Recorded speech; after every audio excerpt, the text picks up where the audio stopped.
मानव जीवन में समस्याएं एक नदी की तरह है।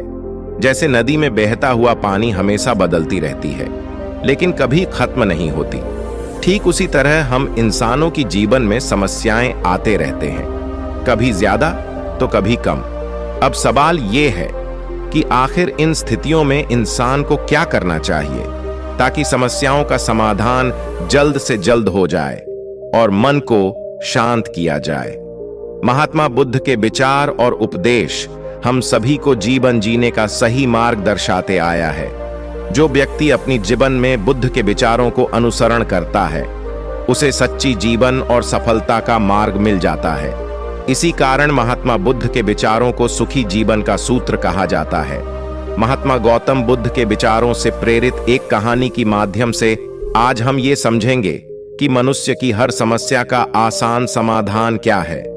महात्मा बुद्ध एक गांव में उपदेश दे रहे थे।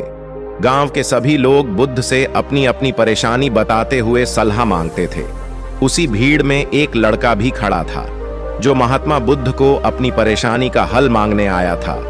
जब उसकी बारी आई तो उसने बुद्ध को प्रणाम करते हुए बोला, हे महात्मा, मैं अपनी जीवन से बहुत दुखी हूं। हर समय समस्याएं मुझे घेरी रहती हैं। कभी कामकाज की चिंता रहती है तो कभी घर पर अनबन हो जाती है और कभी अपने सेहत को लेकर परेशान रहता हूं। कृपया मुझे इस परेशानी से निकलने का कोई उपाय बताइए। बुद्ध मुस्कुराते हुए कहा, पुत्र, आज बहुत देर हो गई है। मैं तुम्हारे परेशानियों को हल करने का उपाय कल बताऊंगा, लेकिन मैं तुम्हें एक काम दूंगा जिसे तुम्हें आज रात को यहां रहकर करना होगा। क्या तुम कर पाओगे? बुद्ध की बात सुनकर लड़का कुछ समय सोच विचार करने के बाद राजी हो गया। उसके बाद बुद्ध ने काम बताते हुए लड़के से कहा, यहीं पास में एक काफिला है जिसमें 50 ऊंट रहते हैं और उनकी देखभाल करने वाला आदमी आज बीमार है। मैं चाहता हूं कि आज रात तुम उनका ख्याल रखो और जब 50 के 50 ऊंट जमीन पर बैठ जाएंगे तो तुम भी सो जाना। ऐसा कहते बुद्ध चले गए। अगली दिन सुबह उस लड़के से मिलने बुद्ध काफिले में पहुंचे और लड़के से पूछा, रात कैसे गुजरा?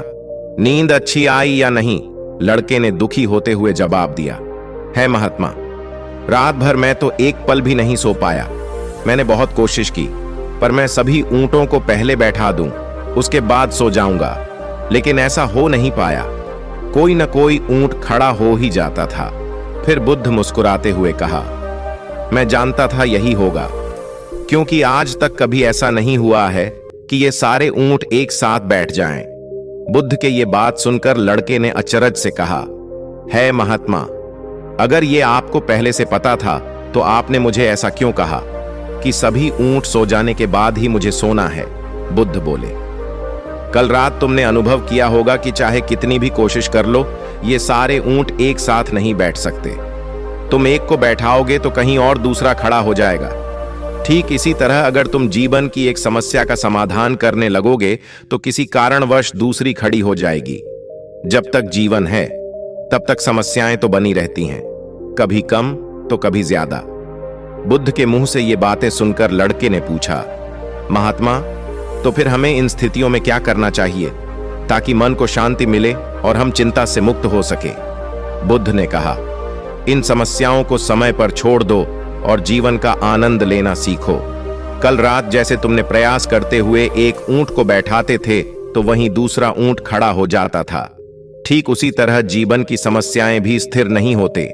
तुम अगर एक का समाधान करने जाओगे तो दूसरी समस्या शुरू हो जाएगी। अतः बेहतर होगा समस्याओं को समय पर छोड़ दो।